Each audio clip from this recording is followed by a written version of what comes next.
প্রিয় শিক্ষার্থী, আসসালামু আলাইকুম। আরিফস একাডেমির পক্ষ থেকে তোমাদেরকে জানাই শুভেচ্ছা। আশা করি তোমরা ভালো আছো এবং সুস্থ আছো। তো আজকে আমি তোমাদের গণিত বইয়ের পৃষ্ঠা নম্বর 48-এর 14 এবং 15 নম্বর অঙ্কটি করে দেব, ঠিক আছে?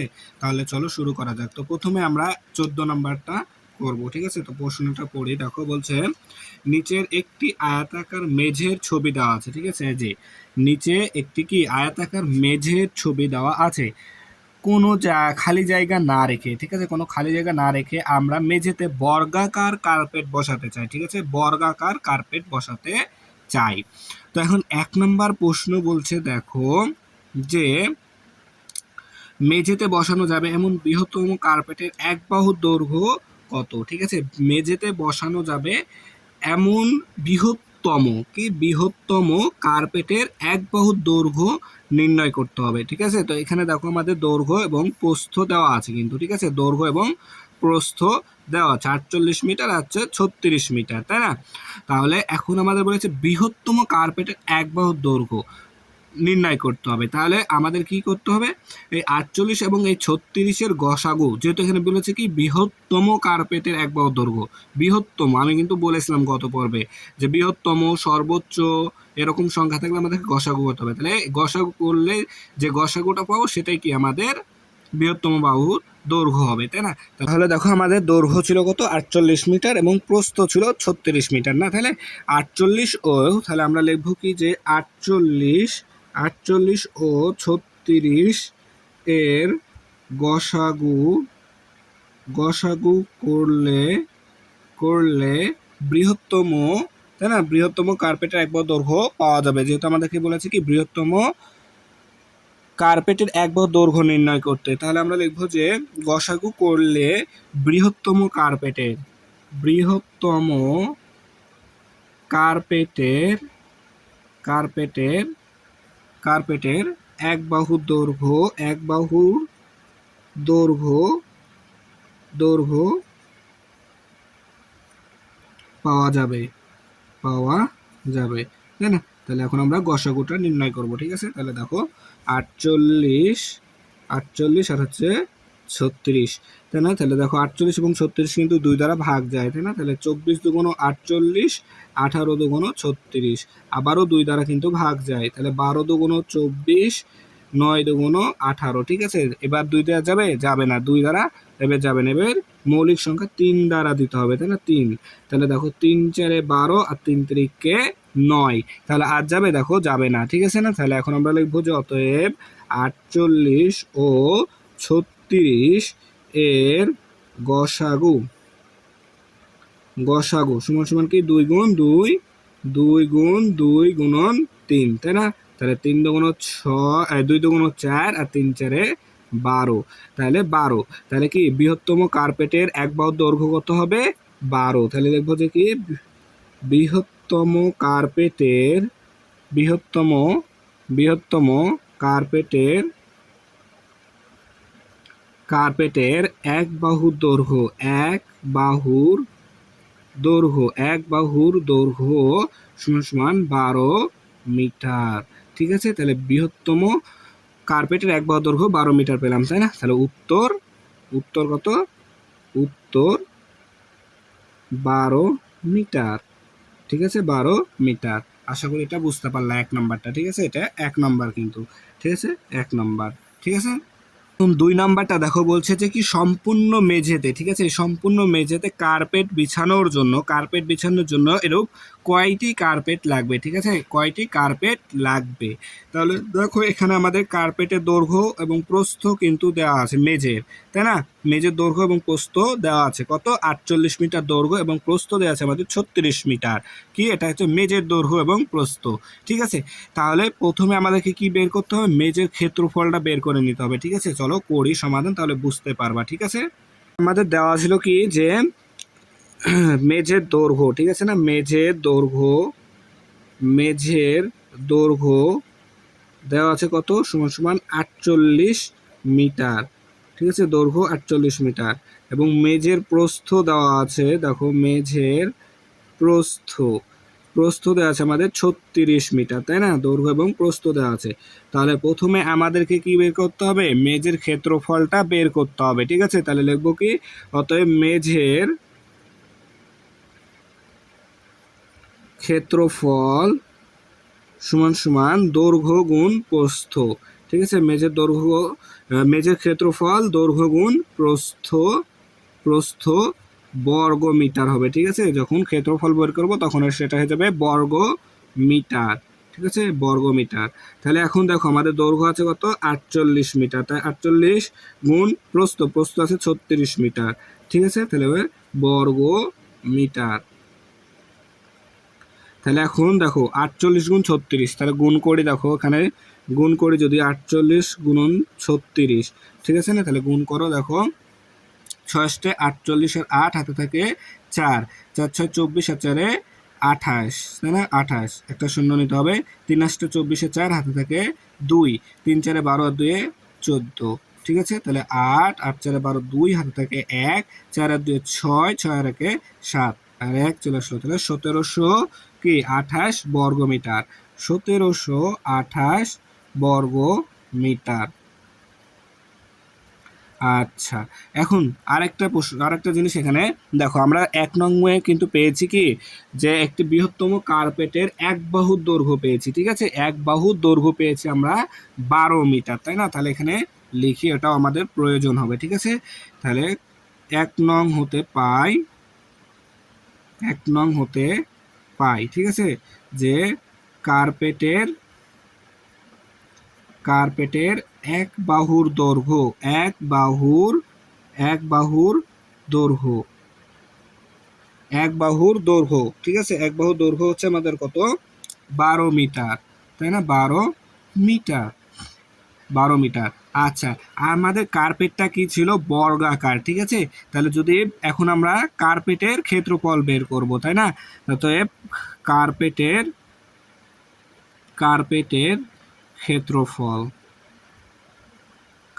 ক্ষেত্রফল এক বাহুর দৈর্ঘ্য স্কয়ার, ঠিক আছে? তার মানে 12 গুণ 12, ক্ষেত্রফল হলো কি? বর্গ মিটার, ঠিক আছে? ক্ষেত্রফলের একক বর্গ মিটার। হ্যাঁ, তাহলে দেখো 12 গুণ 12 মানে 144 বর্গ মিটার, ঠিক আছে? বর্গ মিটার। তাহলে এটা পেলাম কার্পেটের ক্ষেত্রফল, আর এটা পেলাম কিসের? মেঝের ক্ষেত্রফল। তাহলে এই মেঝের ক্ষেত্রফলকে যদি আমরা কার্পেটের ক্ষেত্রফল দ্বারা ভাগ করি, তাহলে কিন্তু আমাদের কার্পেটের সংখ্যা, অর্থাৎ কয়টি কার্পেট লাগবে সেটা বের হয়ে যাবে, ঠিক আছে? তাহলে এখন আমরা নিচে লিখি, অতএব কার্পেট প্রয়োজন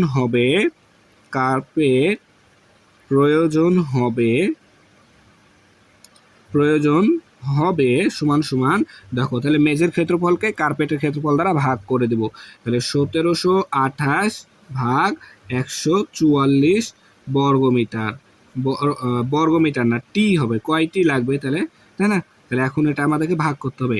তাহলে দেখো ভাগ করব, এই উপরে ভাগ করি, ঠিক আছে? এখানে ভাগ করি, দেখো তাহলে 144 ভাগ হচ্ছে 1728, তাহলে 3 ঘর, এখানেও 3 ঘর, একবার যায়, তাহলে 144, তাহলে 8 5 হয়ে গেল, তাহলে 2, ঠিক আছে? 28, এই 8 এখন আমাদের এখানে নেমে গেল, ঠিক আছে? তাহলে এখন দেখো এখানেও 3 ঘর, তাহলে এখানেও 3 ঘর নিতে হবে, তাহলে যত সময় 2, আচ্ছা দেখো 144কে 2 দ্বারা গুণ করি, তাহলে 4 দুগুণ 8, 4 দুগুণ 8, 2 একে 2, তাহলে 2 বাদ যাবে, তাহলে 288, তাই না? তাহলে আমাদের ভাগফল কত আসছে? 12, তাই না? তাহলে কয়টি কার্পেট লাগবে এখন? তাহলে আমাদের 12টি, তাহলে 12টি। তাহলে দেখো কার্পেট প্রয়োজন হবে 12টি, ঠিক আছে? তাহলে আমি এই অঙ্কটা সামারিটা আরেকবার বলে দিচ্ছি তোমাদেরকে, দেখো তাহলে প্রথমে কি করলাম, আমাদের প্রশ্নে মেঝের দৈর্ঘ্য এবং প্রস্থ দেওয়া আছে, ঠিক আছে? দৈর্ঘ্য এবং প্রস্থ দেওয়া আছে, তো সেই দৈর্ঘ্য এবং প্রস্থটা নিয়ে কি করলাম আমরা, দেখো দৈর্ঘ্য এবং প্রস্থ নিয়ে মেঝের ক্ষেত্রফলটা আগে বের করে ফেললাম, ঠিক আছে? মেঝের ক্ষেত্রফলটা বের করলাম, বের করার পরে আমরা কিন্তু 1 নংয়ে পেয়েছিলাম যে এক বাহুর দৈর্ঘ্য 12 মিটার, ঠিক আছে? কার্পেটের এক বাহুর দৈর্ঘ্য 12 মিটার।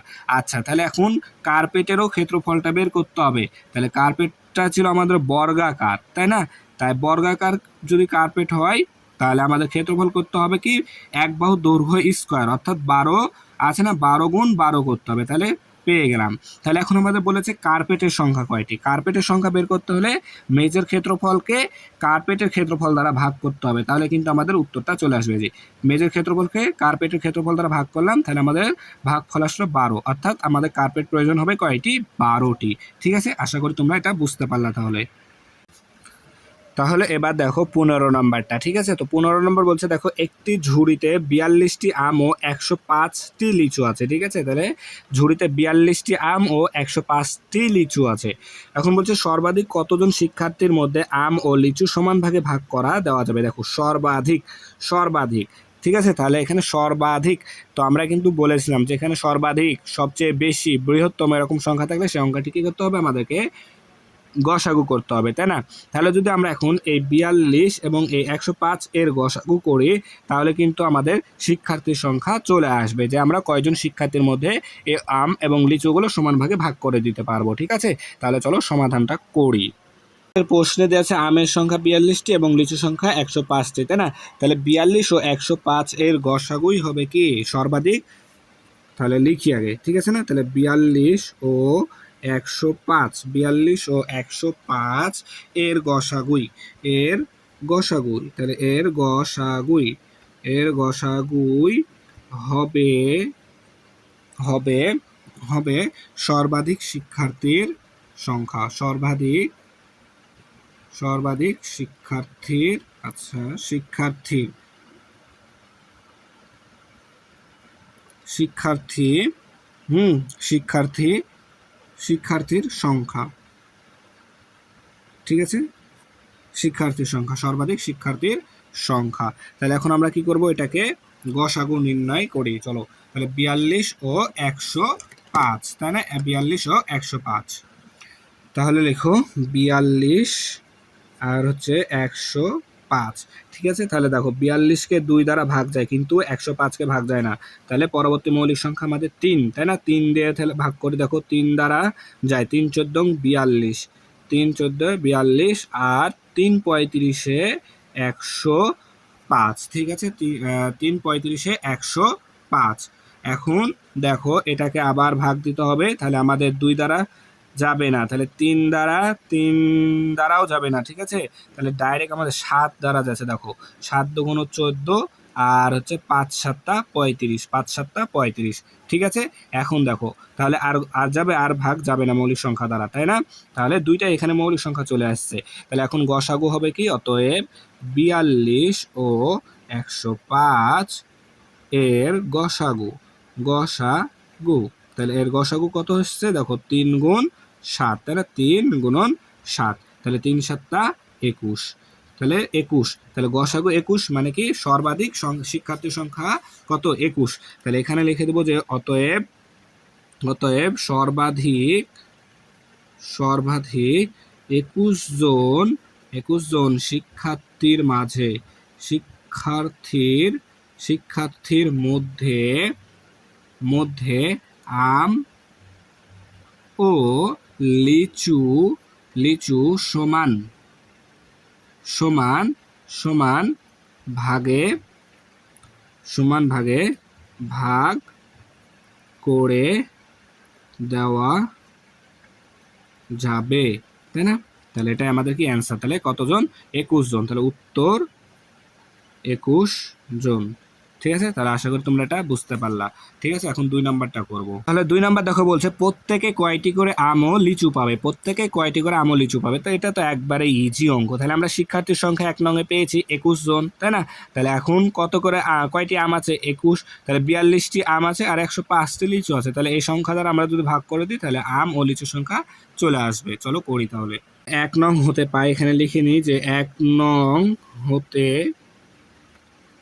পাই শিক্ষার্থীর সংখ্যা, শিক্ষার্থীর সংখ্যা 21 জন, তাই না, 21 জন। এখন আম দেওয়া হয়েছিল 42টি, তাই না। তাহলে এখন লিখবো অর্থাৎ প্রত্যেকে আম পাবে সমান সমান 42/21টি। তাহলে দেখো 21 দুগুণ 42, অর্থাৎ 2টি, প্রত্যেকে 2টি করে আম পাবে, ঠিক আছে, 2টি করে আম পাবে। আবার কি আছে যে লিচু, তাহলে প্রত্যেকে লিচু পাবে, প্রত্যেকে লিচু পাবে। লিচু দিয়েছিলাম আমরা 105টি, তাহলে 105 ভাগ 21টি, তাই না? তাহলে এখন যদি আমরা এটাকে ভাগ করি, দেখো এখানে আমরা ভাগ করব, ঠিক আছে। তাহলে দেখো 105 আর ওদিকে আসছে আমাদের 21, তাই না? 2 ঘর নিলে হবে না, 3 ঘর নিতে হবে। তাহলে 21 কেমন একটা সংখ্যা দ্বারা গুণ করতে হবে যেন 105 হয়, তাই না? তাহলে 105 হয়। তাহলে দেখো আমরা যদি 21কে 5 দ্বারা গুণ করি, দেখো 21কে যদি আমরা 5 দ্বারা গুণ করি, 5 একে 5, 5 দুগুণ 10, তাহলে 105 কিন্তু আমাদের ডাইরেক্ট চলে আসছে, তাহলে 5 হবে এখানে, তাহলে 105, তাহলে 0, তাই না? তাহলে কত? 5টি, তাহলে এখানে আমরা লিখবো কি 5টি, তাই না? তাহলে প্রত্যেকে আম পাবে 2টি এবং প্রত্যেকে লিচু পাবে কয়টি?